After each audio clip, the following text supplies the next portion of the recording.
In this video, I'll show you how to find trending audios on Instagram. If this helps you, please consider subscribing and giving the video a like so others can find it. If you want to grow on Instagram, this video is going to help you a lot. You probably know that one of the easiest ways to grow on Instagram is to take advantage of trending audios and to use them on your reels.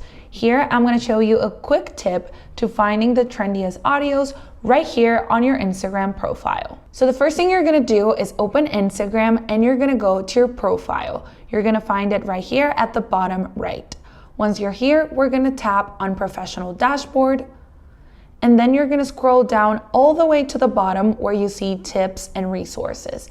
Now here you will see this little bar that says trending audio. Go ahead and tap right here. Now right here on this page, you're going to find all the trendiest songs and audios that you can use for your reels. And to use them, you simply have to tap on them. Then you're going to select use audio, and that way you can add your videos or start recording to create a new reel. Hope that helps.